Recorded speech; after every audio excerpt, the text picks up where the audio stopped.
O Catecismo em um ano.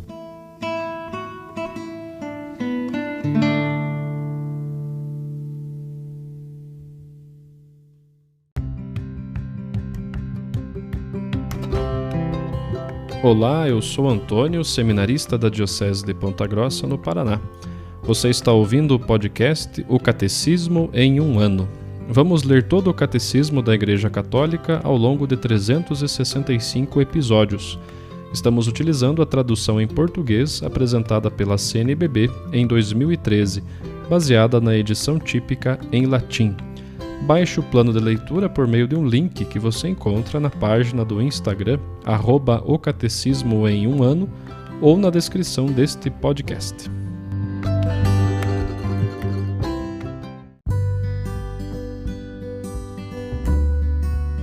Hoje é o episódio de número 330 do nosso podcast. Nós estamos falando sobre a oração na vida cristã e hoje vamos perceber como a oração que foi revelada biblicamente se manifesta na plenitude do tempo na pessoa de Jesus Cristo. Então hoje dos números 2598 a 2606. É o artigo 2º, com o título Na Plenitude do Tempo. O evento da oração nos é plenamente revelado no Verbo que se fez carne e habita entre nós. Procurar compreender sua oração por meio daquilo que suas testemunhas dizem a respeito dela no Evangelho é nos aproximar-nos do Santo Senhor Jesus como da sarça ardente. Primeiro contemplá-lo enquanto está em oração, depois ouvir como ele nos ensina a orar, para conhecer, enfim, como ele atende nossa prece. Jesus ora. O Filho de Deus, que se tornou filho da Virgem, aprendeu também a rezar segundo o seu coração de homem. Aprendeu as fórmulas de oração com sua mãe, que conservava e meditava em seu coração todas as grandes coisas feitas pelo Todo-Poderoso. Ele reza nas palavras e nos ritmos da oração do seu povo, na sinagoga de Nazaré e no templo. Sua oração, no entanto, brota de uma fonte bastante secreta, como deixa prever com a idade de 12 anos. Eu devo estar naquilo que é de meu Pai. Aqui começa a se revelar a novidade da oração na plenitude dos tempos. A oração filial que o Pai esperava de seus filhos será enfim vivida pelo próprio Filho único em sua humanidade, com os homens e para os homens. O Evangelho segundo São Lucas destaca a ação do Espírito Santo e o sentido da oração no ministério de Cristo. Jesus ora antes dos momentos decisivos de sua missão. Antes de o Pai dar testemunho dele por ocasião de seu batismo e da transfiguração, e antes de realizar, por sua paixão, o plano de amor do Pai. Ora também antes dos momentos decisivos que darão início à missão dos apóstolos, antes de escolher e chamar os 12, antes que Pedro o confesse como Cristo de Deus, e para que a fé do chefe dos apóstolos não desfaleça na tentação. A oração de Jesus antes das ações salvíficas, que realiza a pedido do Pai, é uma entrega, humilde e confiante, de sua vontade humana à vontade amorosa do Pai. Estando em certo lugar, orando, ao terminar, um de seus discípulos pediu-lhe: Senhor, ensina-nos a orar. Não é antes de tudo contemplando o seu mestre a orar que surge no discípulo de Cristo o desejo de orar? Pode então aprender a orar com o mestre da oração. É contemplando e ouvindo o Filho que filhos aprendem a orar ao Pai. Jesus muitas vezes se retira na solidão, na montanha, de preferência à noite, para orar. Em sua oração leva consigo os homens, pois assumindo a humanidade em sua encarnação, os oferece ao Pai, oferecendo-se a si mesmo. Ele, o Verbo que assumiu a carne em sua oração humana, participa de tudo o que vivem seus irmãos. Ele se compadece de fraqueza para livrá-los dela. Foi para isso que o Pai o enviou. Suas palavras e obras aparecem, então, como a manifestação visível de sua oração feita em segredo. De Cristo, durante seu ministério, os evangelistas conservaram duas orações muito explícitas, ambas começando com a ação de graças. Na primeira, Jesus glorifica ao Pai agradecendo-lhe, e o bendiz porque escondeu os mistérios do reino aos que se julgam sábios e os revelou aos pequeninos, os pobres das bem-aventuranças. Sua exclamação emocionada, sim, Pai, exprime o fundo de seu coração, sua adesão ao beneplácito do Pai, como num eco ao fiat de sua mãe em sua concepção, e como prelúdio àquele sim que dirá ao Pai em sua agonia. Toda a oração de Jesus está nesta adesão amorosa de seu coração de homem ao mistério da vontade do Pai. A segunda oração é referida por São João, antes da ressurreição de Lázaro. A ação de graças precede o acontecimento. Pai, eu te dou graças por me teres ouvido, o que implica que o Pai o escuta sempre que pede. Jesus logo acrescenta: eu sabia que sempre me ouves. Isso implica que, de sua parte, Jesus pede de modo constante. Dessa forma, motivada pela ação de graças, a oração de Jesus nos revela como pedir. Antes que o dom seja feito, Jesus adere àquele que nos dá seus dons. O doador é mais precioso do que o dom concedido.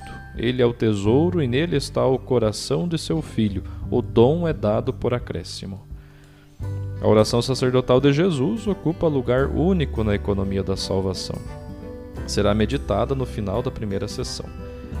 Revela, com efeito, a oração sempre atual de nosso sumo sacerdote e, ao mesmo tempo, contém o que ele nos ensina em nossa oração ao nosso Pai, que será desenvolvida na segunda sessão. Ao chegar a hora de realizar o plano do amor de Deus, Jesus deixa entrever a profundidade insondável de sua oração filial, não apenas antes de se entregar livremente, Abá, não seja feita a minha vontade, mas a tua, mas também em suas últimas palavras na cruz, quando orar e entregar-se são um só e mesmo ato. Pai, perdoa-lhes, eles não sabem o que fazem. Em verdade te digo, hoje estarás comigo no paraíso. Mulher, eis o teu filho, eis a tua mãe. Tenho sede. Meu Deus, por que me abandonaste? Tudo está consumado. Pai, em tuas mãos entrego o meu espírito. Até aquele grande grito, quando ele expira entregando o espírito. Todas as misérias da humanidade de todos os tempos, escrava do pecado e da morte, todos os pedidos e intercessões da história da salvação estão recolhidos neste grito do Verbo encarnado. Eis que o Pai os acolhe e, indo além de todas as esperanças, os ouve, ressuscitando seu Filho. Dessa forma se realiza e se consuma o evento da oração na economia da criação e da salvação. Sua chave de interpretação nos é dada pelo saltério em Cristo. É no hoje da ressurreição que o Pai diz: Tu és meu filho, eu hoje te gerei. Pede e eu te darei as nações como herança, os confins da terra como propriedade. A Epístola aos Hebreus exprime, em termos dramáticos, como a oração de Jesus opera a vitória da salvação. Ele, nos dias de sua vida na carne, dirigiu preces e súplicas, com forte clamor e lágrimas, àquele que tinha poder de salvá-lo da morte. E foi atendido por causa de sua piedosa submissão. Mesmo sendo filho, aprendeu o que significa obediência, por aquilo que ele sofreu. Mas quando levou a termo sua vida, tornou-se causa de salvação eterna para todos os que lhe obedecem. Este é o capítulo 5 de Hebreus, versículos 7 ao 9.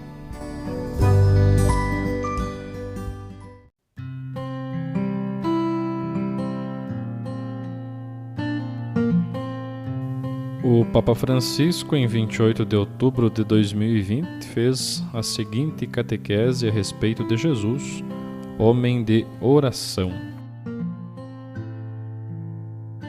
Ele diz: no nosso itinerário de catequese sobre a oração, depois de termos percorrido o Antigo Testamento, chegamos agora a Jesus, e Jesus rezava. O início da sua missão pública tem lugar com o batismo no Rio Jordão. Os evangelistas concordam em atribuir uma importância fundamental a este episódio.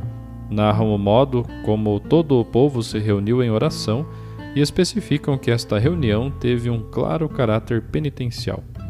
O povo procurava João para se fazer batizado para o perdão dos pecados.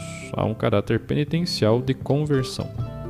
Portanto, o primeiro ato público de Jesus é a participação numa oração comum do povo, uma prece do povo que se faz batizar, uma oração penitencial, na qual todos se reconhecem pecadores. Por isso o Batista gostaria de se lhe opor, dizendo: Eu é que devo ser batizado por ti, e tu vens a mim?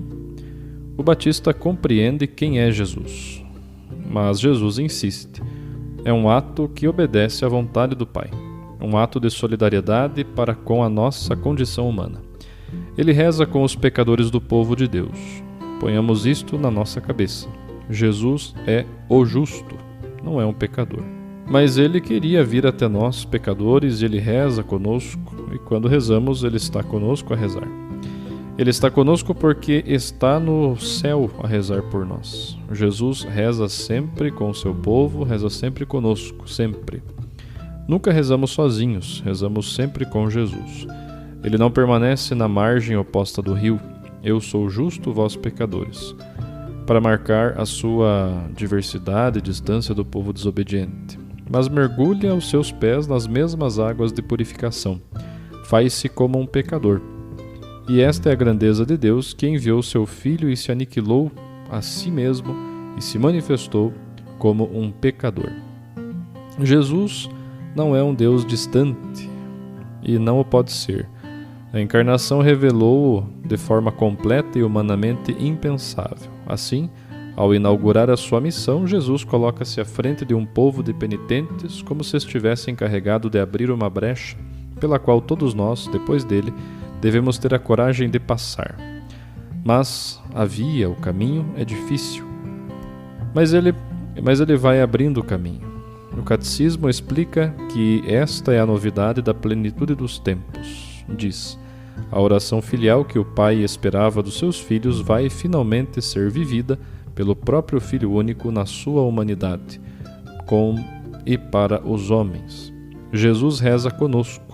Ponhamos isto na cabeça e no coração. Jesus reza conosco. Portanto, naquele dia, nas margens do Rio Jordão, encontra-se toda a humanidade com os seus anseios de oração não expressos. Há sobretudo o povo dos pecadores, aqueles que pensavam que não podiam ser amados por Deus. Quantos não se atreviam a ir até o limiar do templo, aqueles que não rezavam porque não se sentiam dignos. Jesus veio para todos, até para eles, e começa precisamente por se unir a eles, à frente deles. O Evangelho de Lucas destaca, sobretudo, a atmosfera de oração em que o batismo de Jesus teve lugar. Tendo sido batizado todo o povo, e no momento em que Jesus se encontrava em oração, depois de ter sido batizado, o céu abriu-se. Orando, Jesus abre a porta do céu, e daquela brecha desce o Espírito Santo. E do alto uma voz proclama a maravilhosa verdade: Tu és meu Filho muito amado. Em ti pus todo o meu enlevo. Esta simples frase contém um tesouro imenso.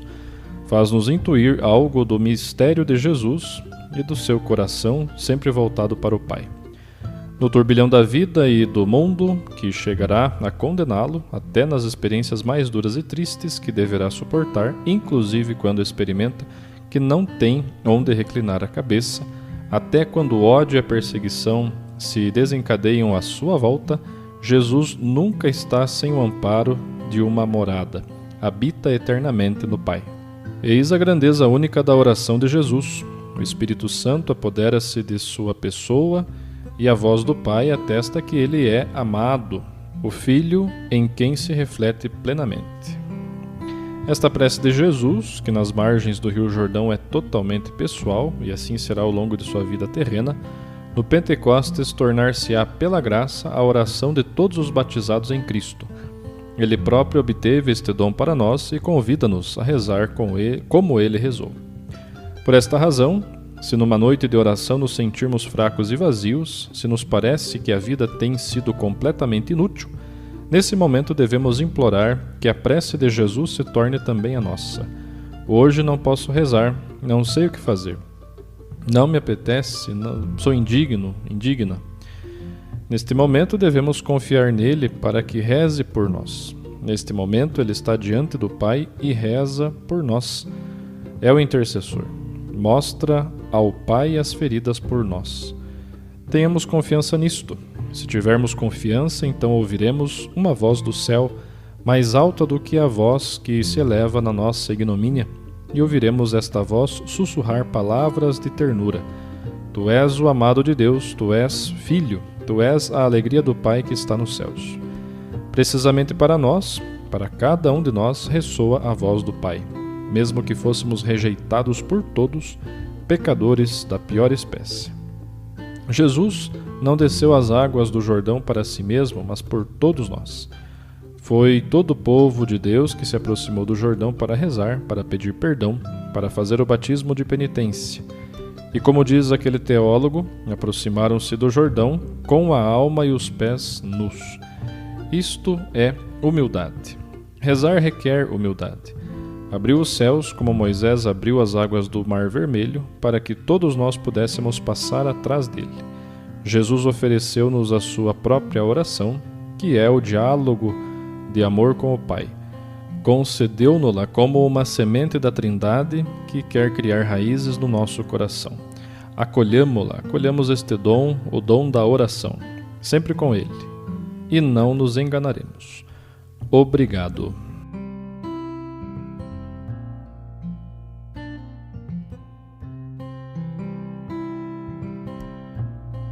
Os textos das catequeses papais encontram-se na íntegra no site da Santa Sé, vatican.va.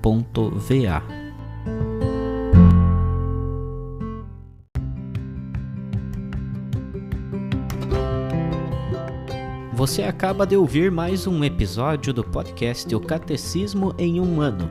Continue nesse bom propósito de aprofundar o conhecimento e a vivência da fé católica e procure participar da sua comunidade. Rezemos por todos que estão fazendo esse caminho de leitura do Catecismo. Até amanhã!